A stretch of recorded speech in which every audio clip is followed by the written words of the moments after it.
que revisemos pues todo este tema del tamizaje y la evaluación nutricional en la oncología infantil.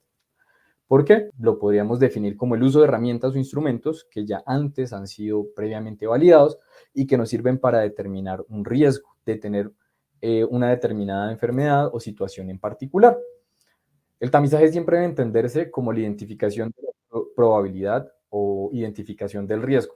Nada más, uno con un tamizaje no puede hacer un diagnóstico, evidentemente, porque no son los instrumentos que se han desarrollado para eso. Pero el tamizaje sí nos permite identificar y optimizar los recursos y el tiempo para decir, oiga, este pacientico sí realmente está en riesgo de desnutrición, hágamele una evaluación nutricional completa para definir si realmente está en este estado y qué tipo de intervenciones necesita.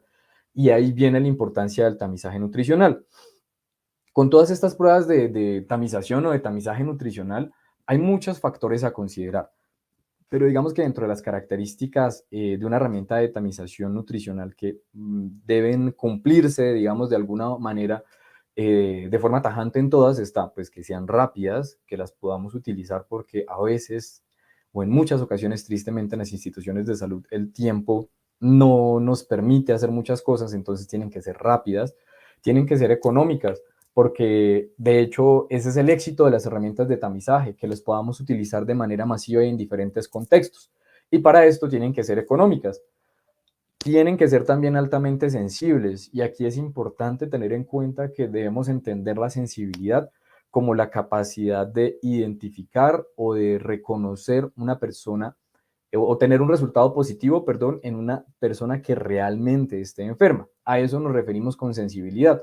Entonces, una herramienta de estas tiene que ser bastante sensible porque si no estaríamos desperdiciando recursos, tal vez canalizando o priorizando pacientes que no necesitan una atención, eh, cuando realmente pues la herramienta no fue la más ideal y nos lo categorizó como que sí, que necesitábamos remitirlo. Y finalmente, pues tiene que ser fácil de entender y fácil de aplicar. Esto también es supremamente importante porque, especialmente en este contexto de la valoración nutricional, en nuestro país en particular, a veces este tema del acceso a los profesionales en nutrición está muy limitado o no somos la cantidad que quisiéramos para tener la atención que nuestros pacientes requieren. Y obviamente siempre los pacientes cuando llegan, bien sea a una institución de salud, en hospitalización o consulta externa, tal vez pasan por otras manos de otros profesionales que sí tienen la oportunidad de entrar en contacto directo con ellos. Un ejemplo fácil de entender serían como los profesionales en medicina o los enfermeros o las enfermeras, que en general son quienes tienen ese primer contacto. Y es muy práctico que la herramienta sea fácil de entender y aplicar por parte de ellos y que la gente la entienda también, evidentemente, para tener unas herramientas, o perdón, unos resultados que sean lo más óptimos posibles.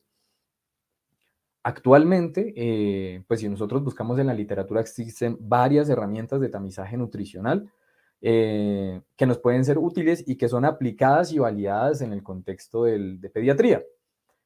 Tal vez una de las más comunes está el Strong Kids y STAMP, que en general son unas de las que he visto que se utilizan mucho en algunas instituciones de salud, pero si nos damos cuenta también hay algunas otras como la Subjective Global Nutritional Assessment o las dos que tenemos en la parte de abajo, que también son muy aplicadas, o bueno, suelen ser aplicadas en algunas instituciones.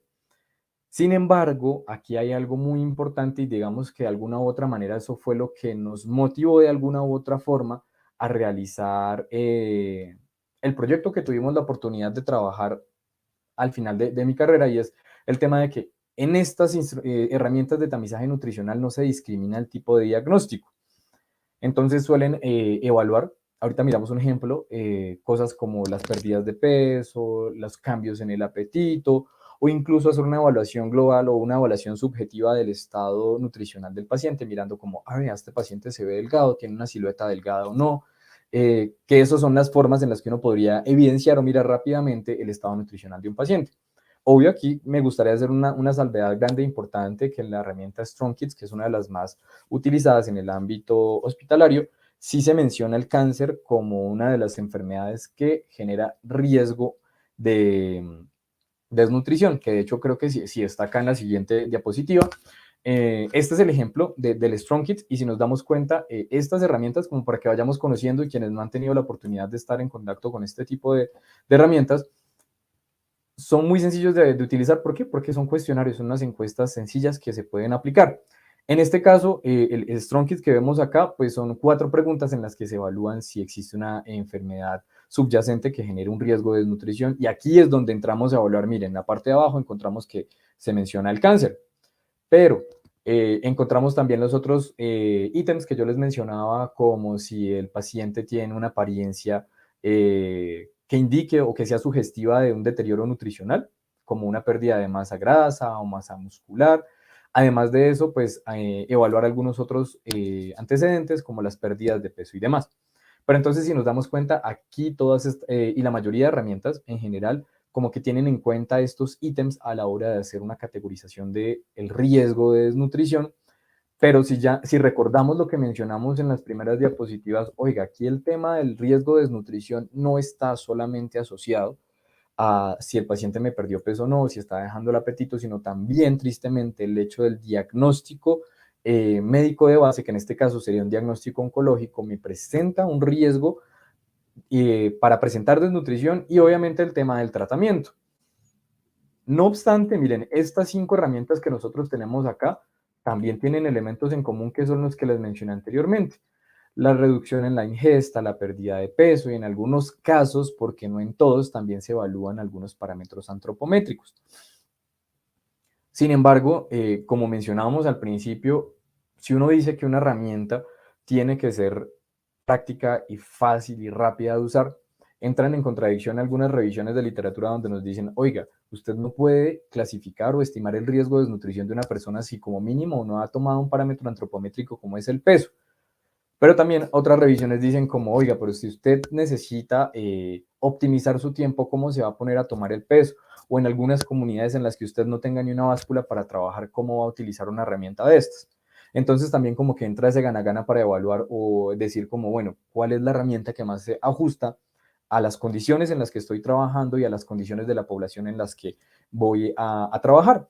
Entonces, recordemos que con el tamizaje lo que estamos buscando es estimar el riesgo. Y una vez hemos estimado o identificado el riesgo, pues lo que nos toca es activar rutas de atención o derivar a una atención óptima para que nos diga si efectivamente este paciente tiene desnutrición o no.